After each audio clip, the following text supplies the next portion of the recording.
As I remember, we started up to page 40 and we're going to start with listening section 5-2. Am I right?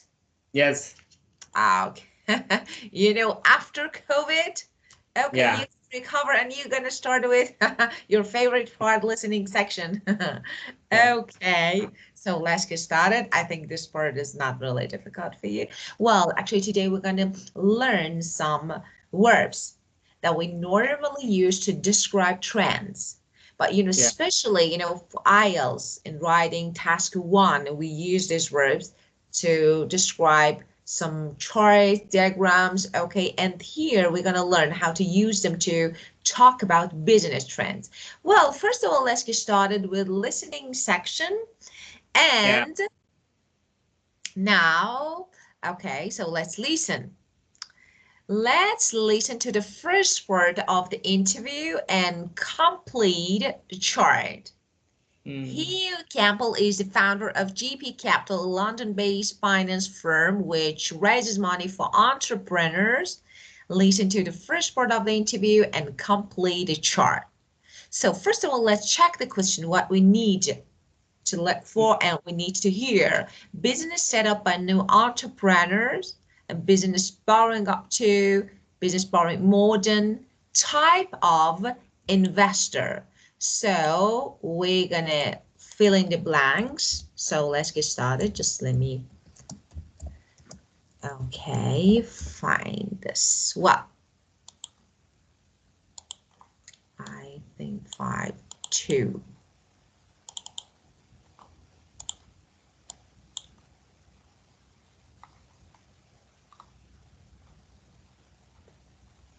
Oh, what were your symptoms when having COVID? Symptom. What do you Yeah, mean? like for example, fever, you know, fever or sore throat or what is that?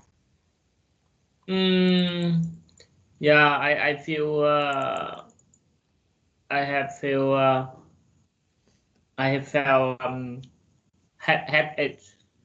You had Yeah. headache. Oh, of Yeah. course. Well,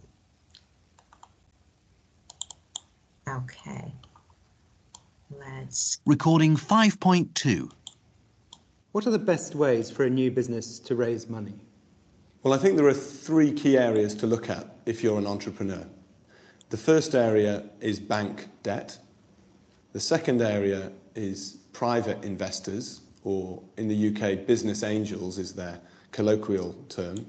And finally, there's venture capitalists. If you're an entrepreneur starting a business for the first time, then often bank debt is not an area which you're going to find very successful, mainly because if you're a startup business and you're an inexperienced entrepreneur, the banks won't want to lend to high-risk businesses.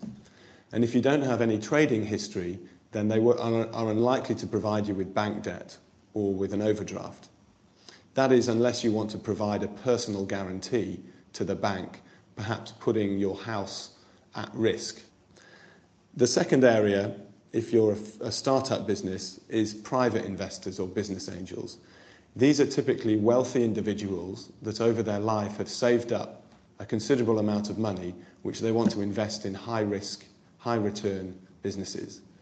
So these are individuals that have decided not to invest in the stock market, which is large, lower-risk investments, but to really take up an opportunity to make 10 times their money by investing in startup businesses. And the third area to look at is venture capital. Now, venture capital is only appropriate for entrepreneurs that are looking to raise more than £1 million. If it's less than £1 million, then you need to go down the private investor route. An example of a venture capitalist in the UK is a company called 3i. So if you're an established business looking to raise money, then the bank debt route is probably the most appropriate. If it's under £1 million, then it's private investors, and if it's over £1 million, then it's venture capital. Wow. So let's see. Okay, the first one. Business set up by a new entrepreneur, type of investor. He advised us the new set up new business should to borrow from bank. Very And, good. Should borrow, yeah, should yeah. borrow from banks, of course. Yes, and business borrowing up to Borrowing up private investor. yeah, of course, private investors. So up to, I heard 1 million, and business borrowing more than 1 million.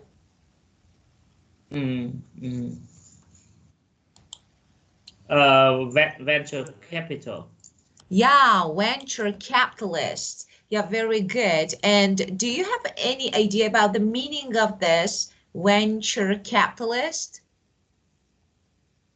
Yeah, I mean it is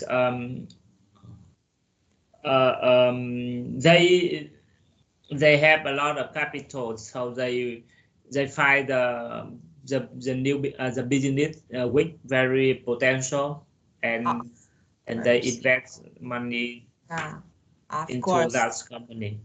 Yeah, of course, a person or organization or company that, you know, makes capital investment in companies in exchange for an equity stake. Yeah, of course, you're right.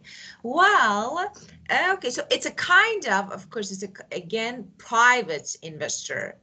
So, well, now that was really good for the first part. That was really good. Okay, listen to the second part of the interview and answer this question. So let's see. Okay, 5, 3.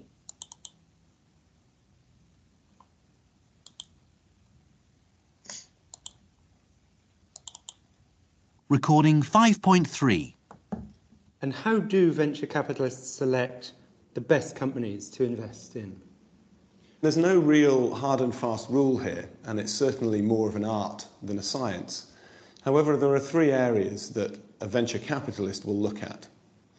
A venture capitalist will look at the market, it will look at the industry, and they will look at the management team.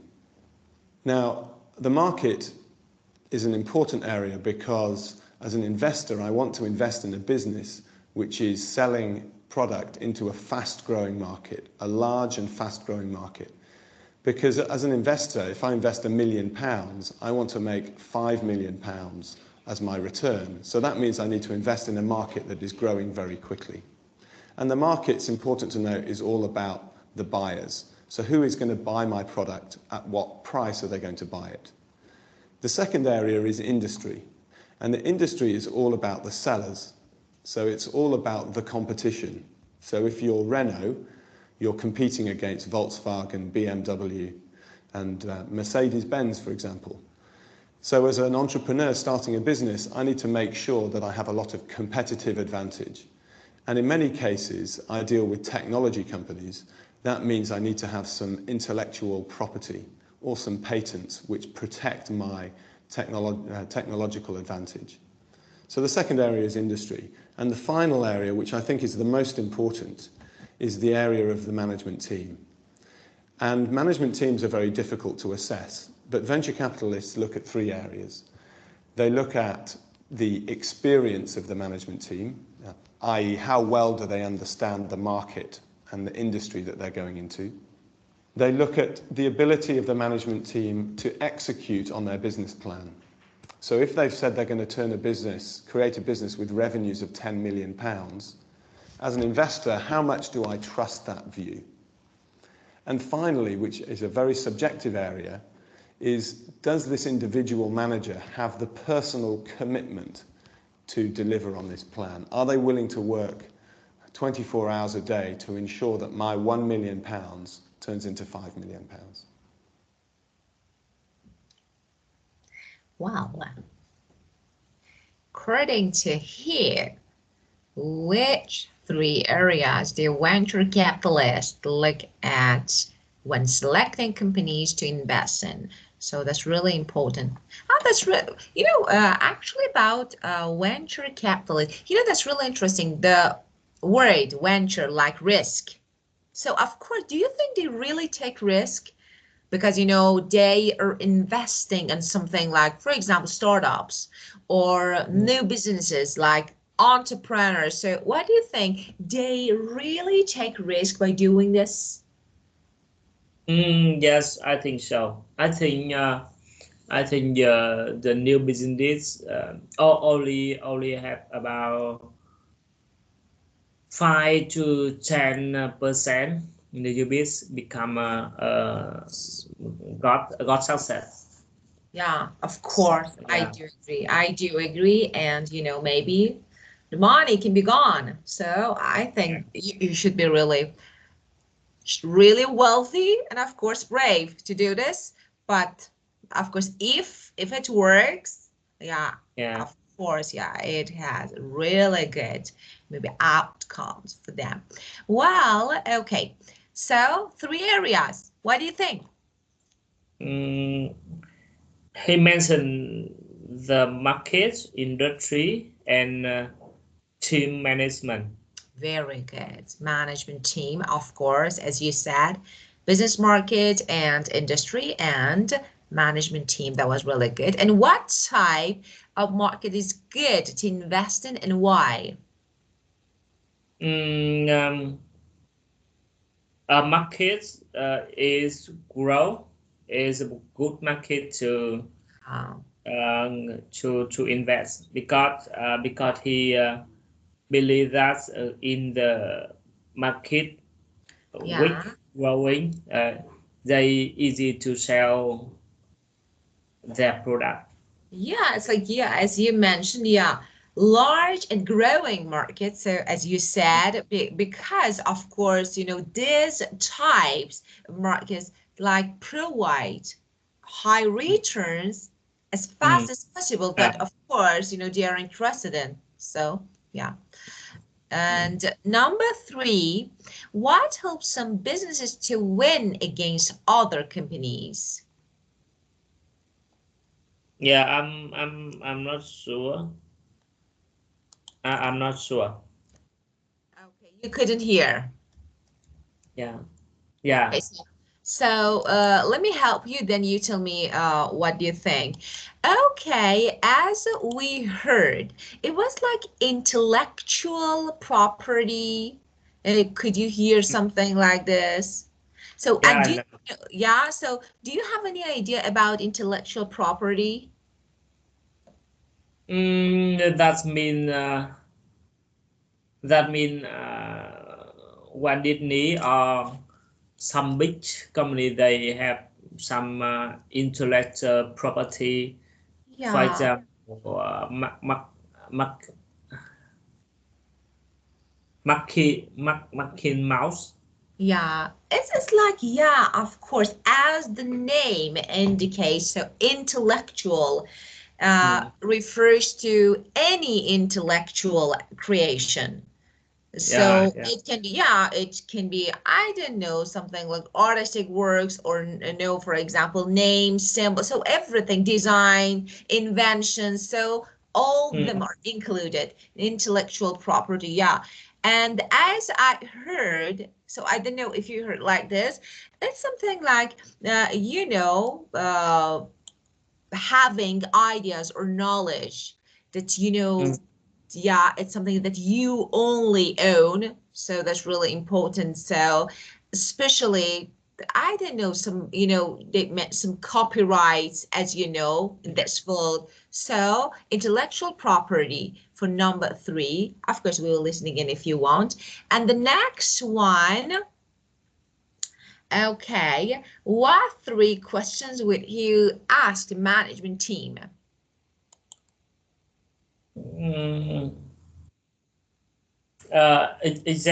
Executive plan. Yeah. And personal commitment. Yeah. So the first question, how well do they understand the markets? Yeah, of course. And of course, market or the industry they're going into. So, and how much? So, does he trust? Okay, so what or can he trust what the management team say about the potential for success? So that's really important. And does this individual actually manager have the potential and something like to deliver on this plan or no? So how motivated they are. So this type of questions. Okay, how they can manage work. I don't know. That is, of course, is a very hard to achieve objectives, goals. So this type of questions. Okay, well, so we're gonna listen to the third part, but do you need to listen to the second part again or no? That was good. Yeah, I want to listen again. Of course, But to confirm. yeah, Yeah, yeah. of course, why not? Recording 5.3. And how do venture capitalists select the best companies to invest in? There's no real hard and fast rule here, and it's certainly more of an art than a science. However, there are three areas that a venture capitalist will look at. A venture capitalist will look at the market, it will look at the industry, and they will look at the management team. Now, the market is an important area because as an investor, I want to invest in a business which is selling product into a fast-growing market, a large and fast-growing market. Because as an investor, if I invest £1 million, I want to make £5 million as my return. So that means I need to invest in a market that is growing very quickly. And the market's important to note is all about the buyers. So who is going to buy my product? At what price are they going to buy it? The second area is industry. And the industry is all about the sellers. So it's all about the competition. So if you're Renault, you're competing against Volkswagen, BMW, and Mercedes-Benz, for example. So as an entrepreneur starting a business, I need to make sure that I have a lot of competitive advantage. And in many cases, I deal with technology companies. That means I need to have some intellectual property or some patents which protect my technological advantage. So the second area is industry. And the final area, which I think is the most important, is the area of the management team. And management teams are very difficult to assess, but venture capitalists look at three areas. They look at the experience of the management team, i.e. how well do they understand the market and the industry that they're going into. They look at the ability of the management team to execute on their business plan. So if they've said they're going to create a business with revenues of £10 million, as an investor, how much do I trust that view? And finally, which is a very subjective area, is does this individual manager have the personal commitment to deliver on this plan? Are they willing to work 24 hours a day to ensure that my £1 million turns into £5 million? Yeah. Well, just here we can also intellectual property and patents. So do you have any idea about this word patent? Yeah, patent similar with model. Yeah, it's a special document, that, actually gives you the right to make or sell your invention. So it's only yours. So of course. Well, and now the next one. So listen to the third part of the interview. What kind of company does he describe? Why did he like this type of company? So let's see. Recording 5.4. Can you give us an example of a really good business proposal? Well, the most exciting business that we've worked with recently has been a spin-out from Oxford University. And as you can imagine, from Oxford University, they have a lot of intellectual property. So they have a lot of competitive advantage. Secondly, this business is focused on developing software for the computer games industry.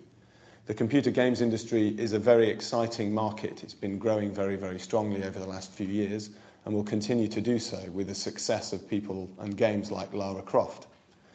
Now, the management team was a difficult area because although the management team were very technically strong, they didn't have a lot of management experience. But the investor decided to invest £1 million, and the first thing they did after investing was to hire a commercial director to run the company alongside the two founders with technical backgrounds. Well, so what company he describes?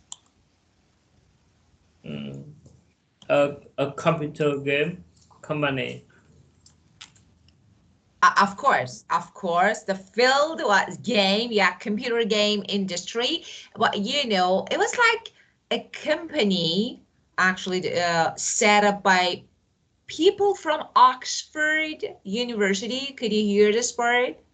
So Yeah. of course, and you know, it develops software for the computer games. And why does it like?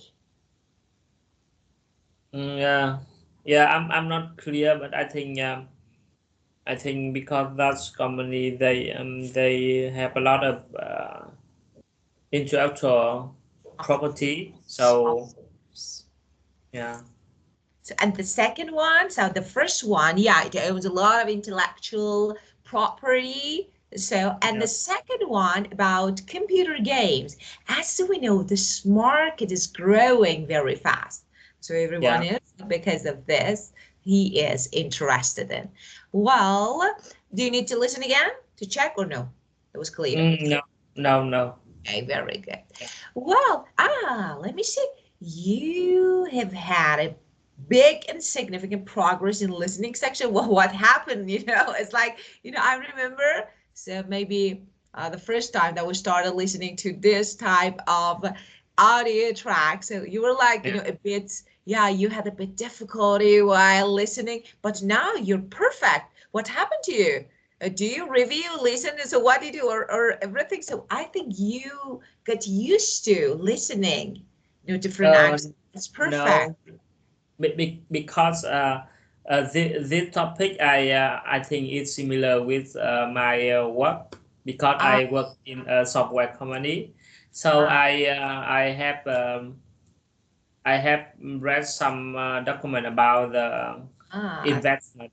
So I know about how many steps when set up and raise fund for a new company. So I think it's no a lot of new words. Yeah, No new words. Yeah. Yeah, but you know, but it's really good. That's really good. You can easily get actually the idea, general points, main points. So that's perfect. That's really good. So here, experience is talking. So that was really good.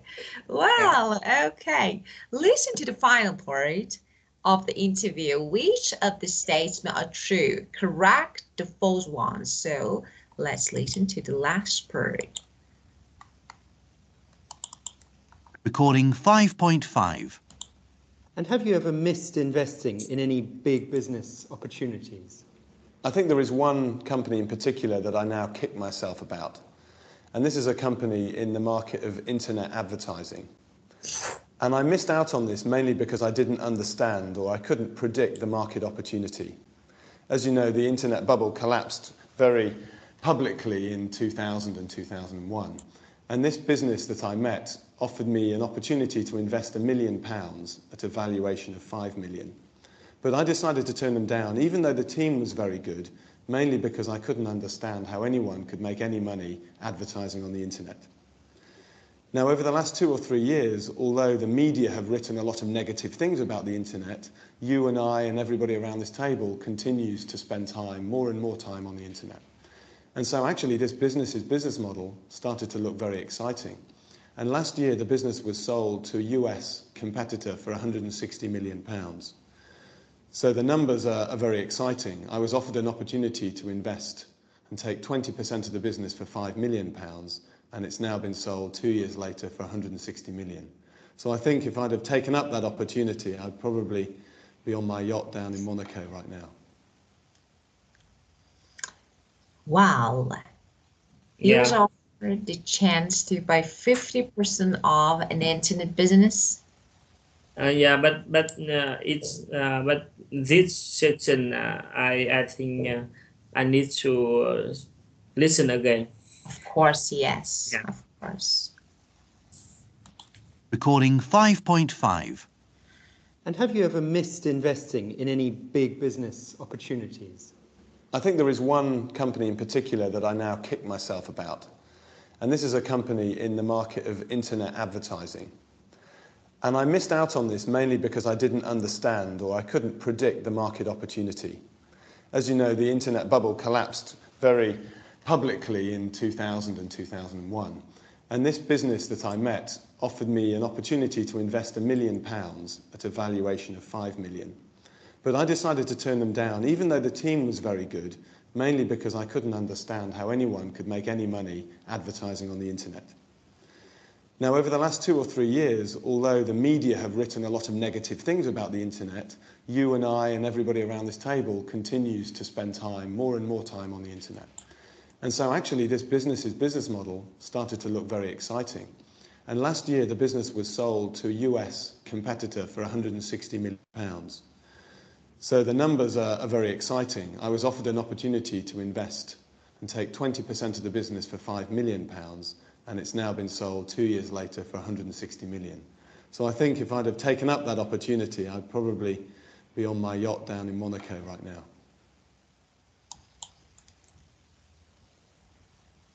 Yeah. Well, so the first one, so he was offered the chance to buy 50% of an internet business.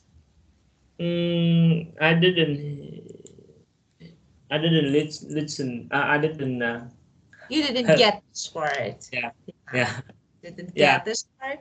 So So I think it's not mentioned about the percent of the share. so you couldn't hear about 20%?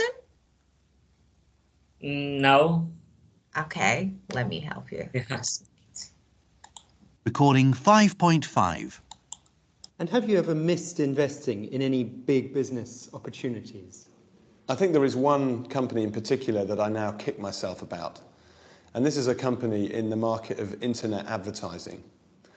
And I missed out on this mainly because I didn't understand or I couldn't predict the market opportunity.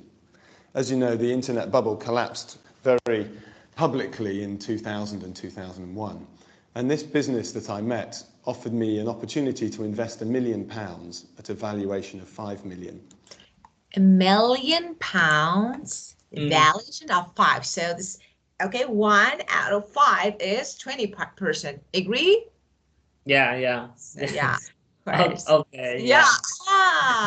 Let me say so, because we normally expect for hearing the word directly and figures directly. So because of this, it was so it was 20%. Okay. And the second one, he didn't invest because he thought the management team was weak. No, because he mentioned that he didn't know about the industry and about the Of course. So actually, because he doesn't understand how people make money from internet advertising. So because of this. And number 3, the business did very well for a couple of years. 3 years, not couple. I heard couple. Yeah. I heard couple. Yeah, I think it's true. I heard like maybe. Let's see. I need to be sure. But I decided to turn them down, even though the team was very good, mainly because I couldn't understand how anyone could make any money advertising on the internet. Now, over the last 2 or 3 years, although the media have written a lot of negative things about the internet, 2 or 3 years, so it's you okay. and I and everybody around. 2 or 3 years, so it's okay. A couple of years, as I told you. It's sold for 20 times its original value.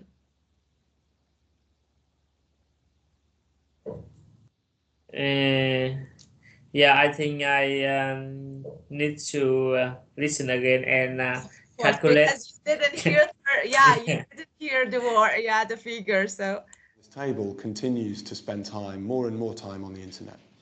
And so actually this business model started to look very exciting. And last year the business was sold to a US competitor for £160 million.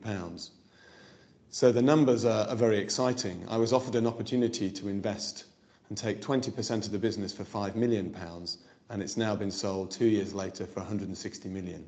So I think if I'd have taken up that opportunity, I'd probably be on my yacht down in Monaco right now. Now, how you get is 30, so because let me help you, it's 20 times or no. What's Yeah. 150 million pound. 60, okay, yeah, and just 100, oh, okay, 160, okay, just, what is, it's about 32. But why 32? Do you remember at the beginning, we heard that actually it would have been worth about 20%, so 160 million should be divided by 5.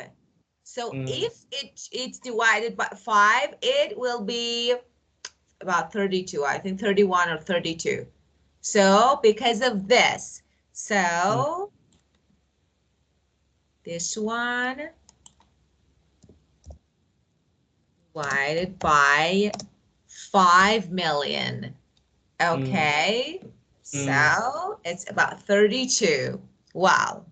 Yeah. Okay.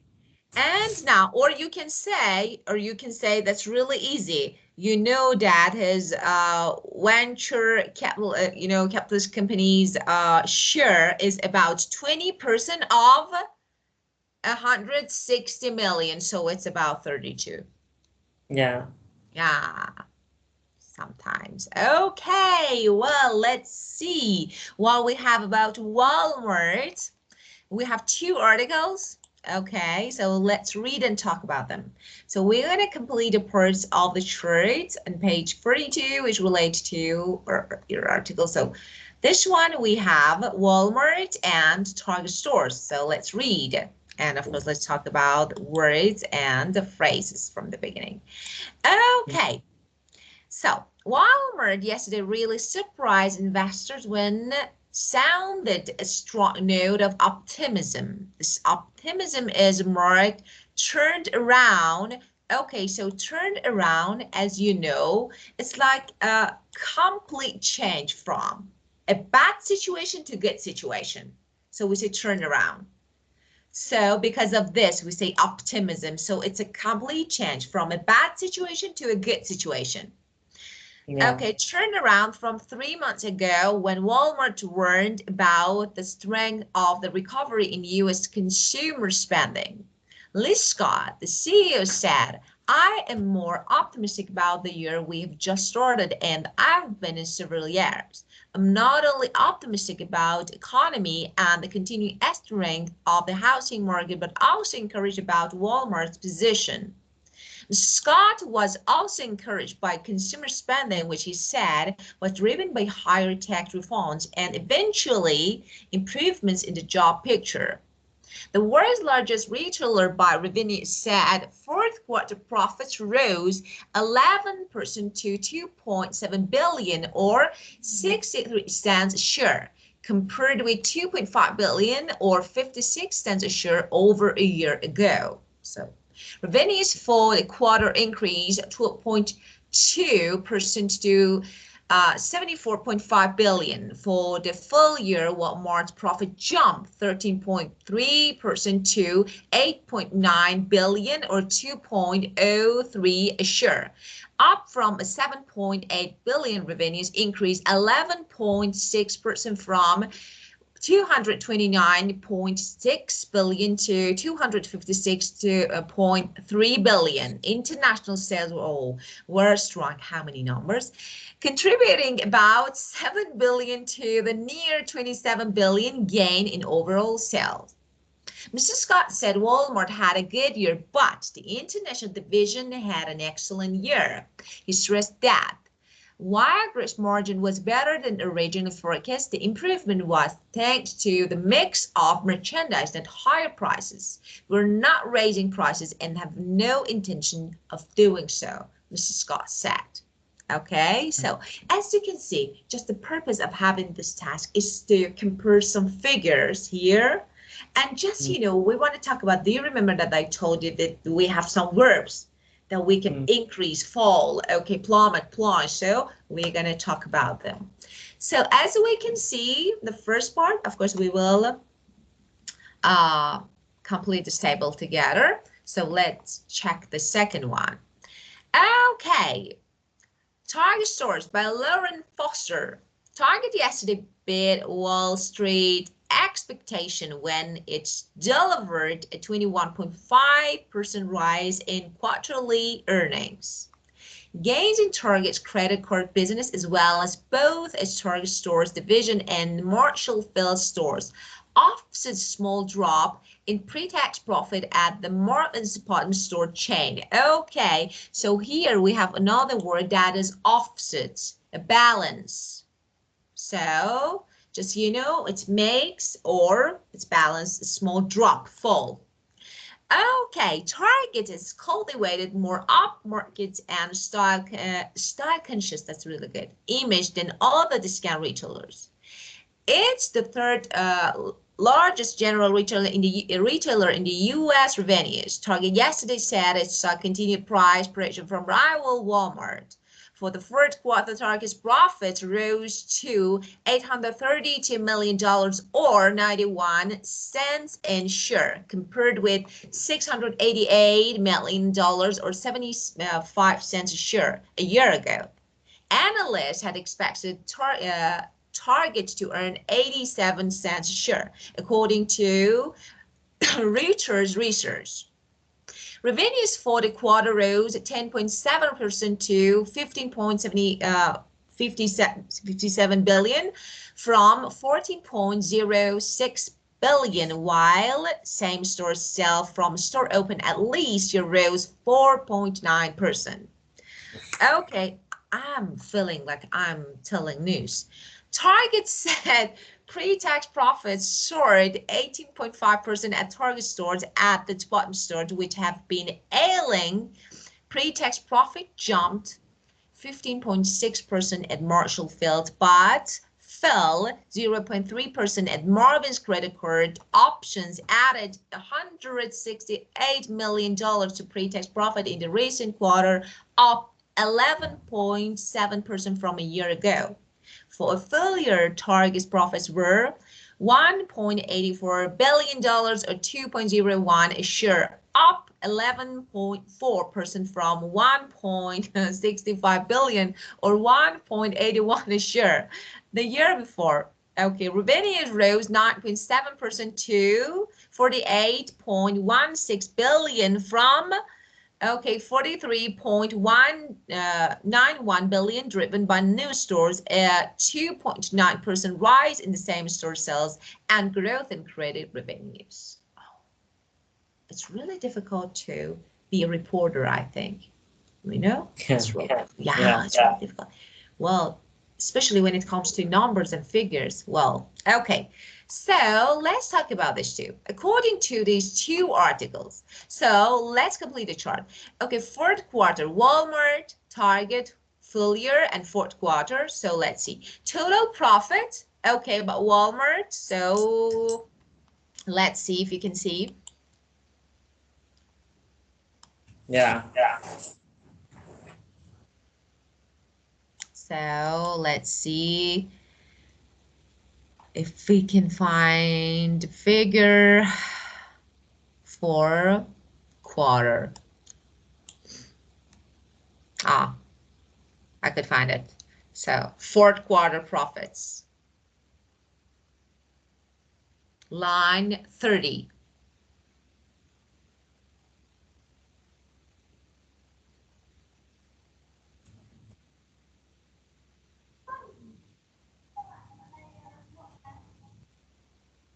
Mm.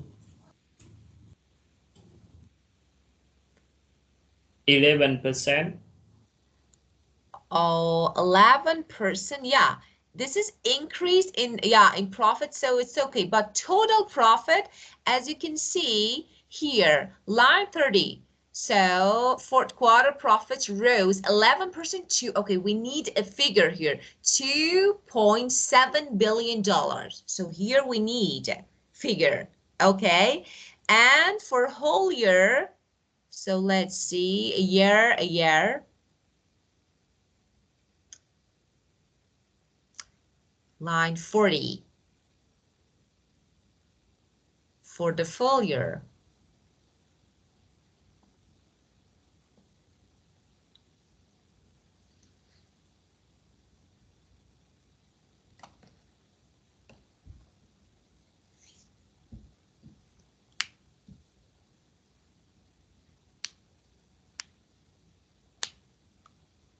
$8.9 Of billion. course, very good. Yeah, of course.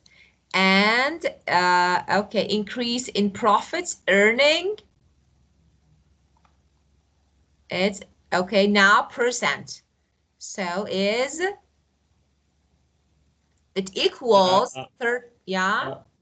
30.3. Yeah, 3, of course. Very good. Okay, now let's check the same for target. So fourth quarter.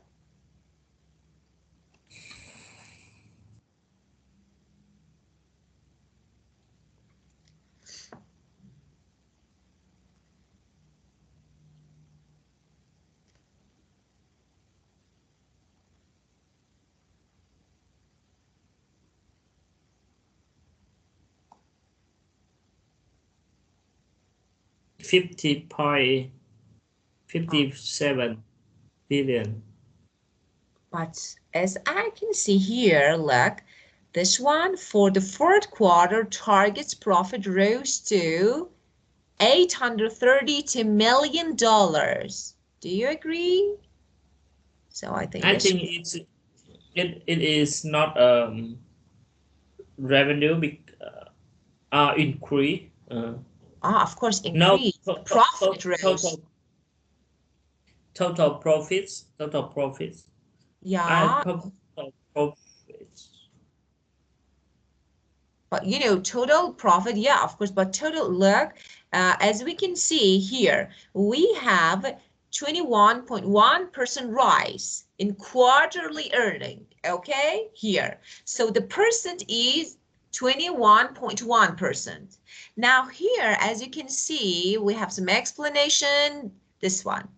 Okay, Target yesterday said it's continued price pressure from rival Walmart. For the fourth quarter, Target's profit rose to this, okay, compared with last year, okay, last year, 688 million, now is 832 million. So this is total profit.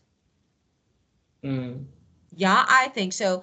Do you said which one? So because, you know, I couldn't get which one you mean. Where? So you say which one can be the answer?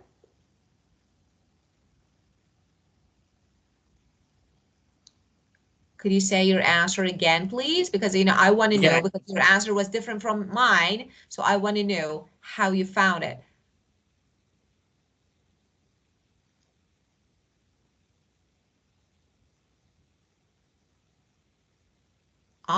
So you mean this one, revenues for the quarter rose 10.7%. Okay, but here, so it's like revenue and total profit. So they're different, as you know, yeah, they're different. So because of this, as you know, revenue is something like, you know, a total amount of money, okay, over, yeah, we can say, but this is total profit, not revenue. So after, yeah, okay, so you know this because of this. Okay, and now the next one. It is 832 million. Million, yeah. Okay, so for full year, let me check. For full year, I can't see anything. Okay. Full year, yeah. 1.80, yeah, total, yeah, profits, of course, very good. Of course, very good. Yeah, that's up 11.4%. Very good. Okay, and now earning per share. So fourth quarter, Walmart, let's see.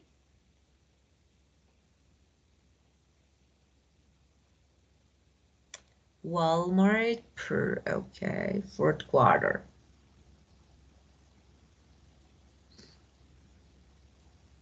Ah, I could find it. 63. Of course, cents a share. Very good. And for full year, full year.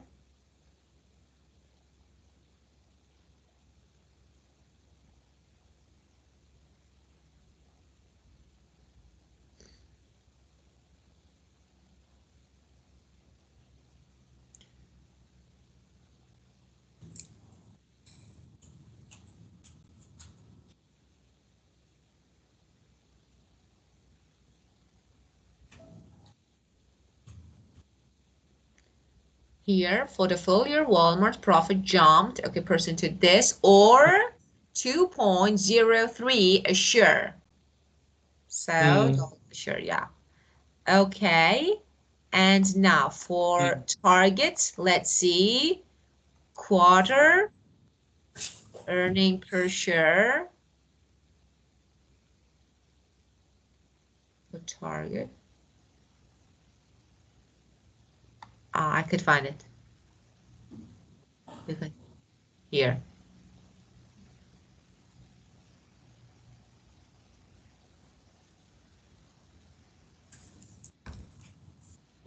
It's 91. Yeah, of course. And the next one, that is full year. So it's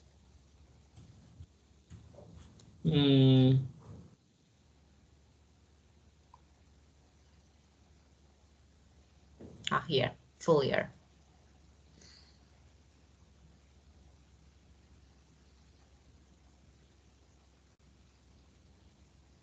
Two points.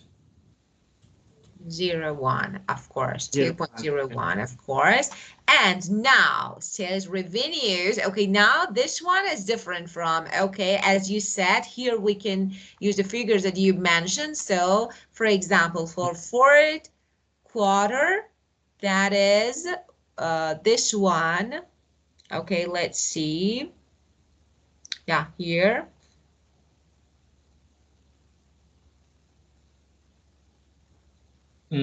Two 2.7.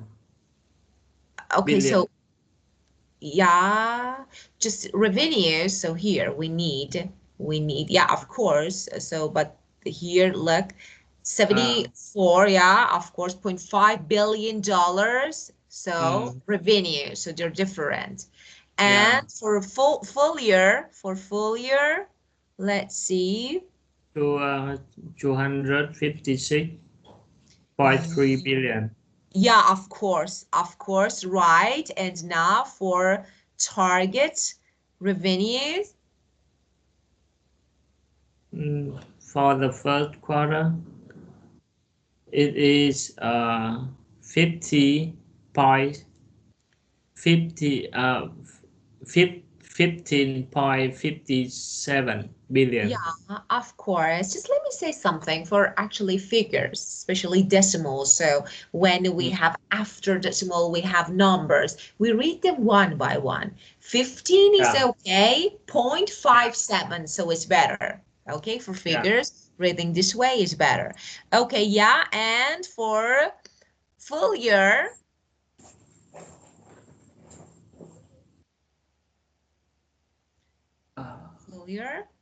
revenues rose 48. Yeah. 16 billion.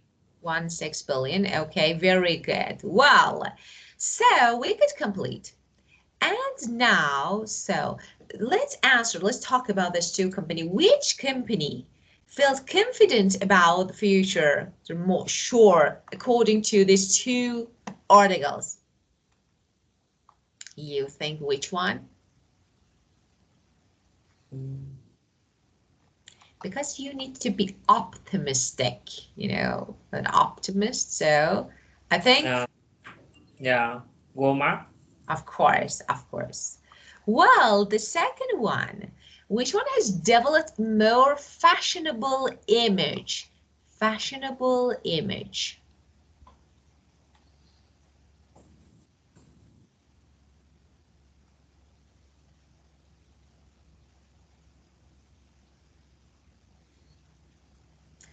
The only thing that you need to find is to find a synonym or maybe the same word like image, like Yeah.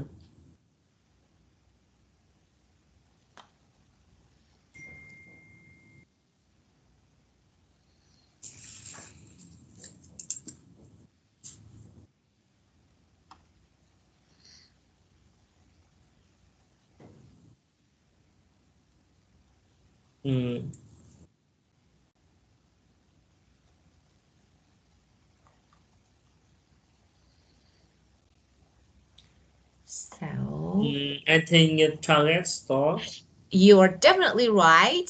Of course, Target. Yeah, very good. Yeah. And the next one, which one had particularly good results overseas in last 12 months? So overseas last 12 months. Okay.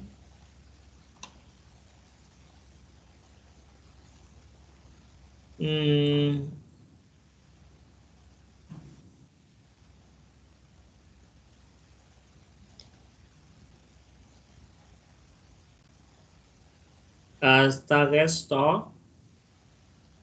I think uh, I think this is Walmart because, you know, particularly good results overseas all over the world. So, yeah, I think Walmart. So as you can see, the world's largest retailer by revenue said. So it's about Walmart words. Okay, so, and the next one, which one, okay, is not planning to increase prices? Target store. Okay, here, look. Yeah, here. We are not raising prices. Can you see? So Walmart, yeah. Yeah. And the next one, which one did better than the American stock market forecast? American.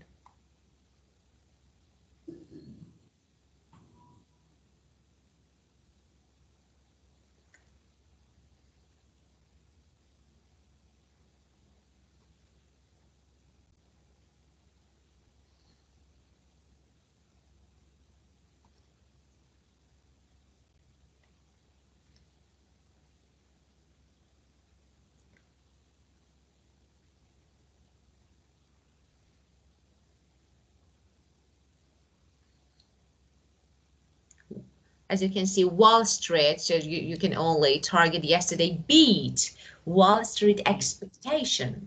Wall Street, you know that. So,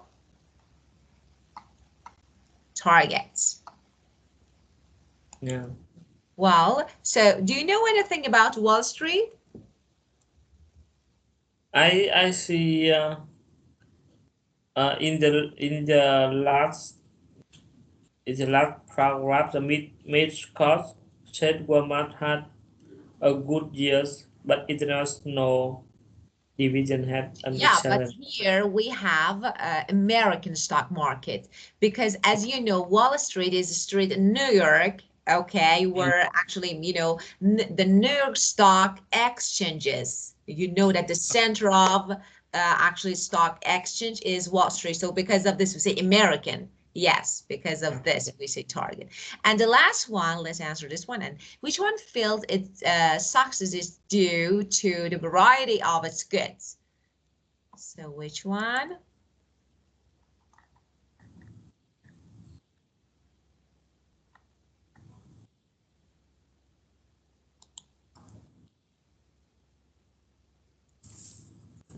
Line